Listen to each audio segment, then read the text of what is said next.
La Belgique compte apporter sa pierre à la reconstruction de la RDC dans les domaines portuaires. C'est ce qui justifie la présence des investisseurs belges spécialisés dans les matériels de manutention.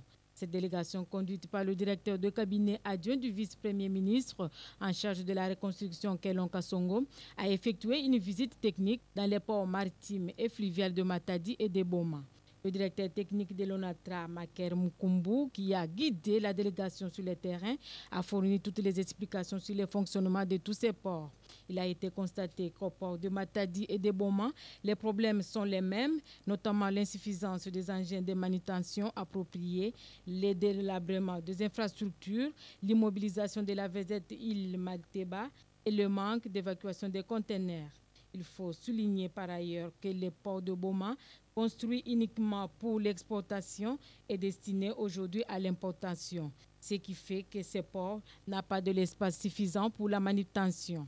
La plupart des problèmes, l'équipement est usé, il est un manque de pièces de rechange et peut-être aussi un peu l'expertise technique comme l'entretien et des choses pareilles.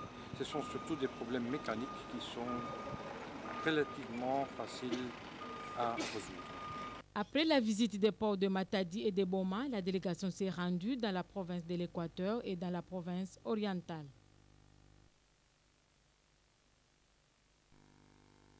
Le port de Mbandaka subit des travaux de réhabilitation depuis quelques temps.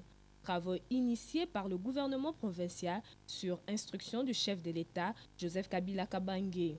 C'est bien là l'une des concrétisations des promesses du président de la République faites à cette population lors de son passage dans la province de l'Équateur.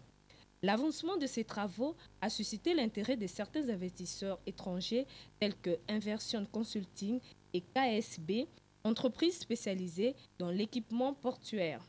On nous a invités de faire un tour parce que nous étions déjà à Boma, à Matadi et nous allons encore à Kinshasa et à Isakari.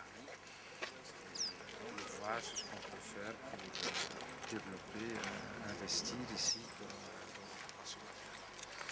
Pour le coordonnateur de la cellule d'études stratégiques et d'appui volontaire aux 5 chantiers, la réhabilitation du port de Mbandaka va à court sûr entraîner le développement de la ville et de la population. Mais tout ça, il fallait que le chef de l'État passe d'abord à Mbandaka pour que tout le monde s'intéresse à la province de l'Équateur.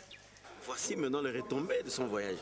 Il y a des investisseurs qui approchent maintenant la province de l'Équateur pour investir et puis réhabiliter.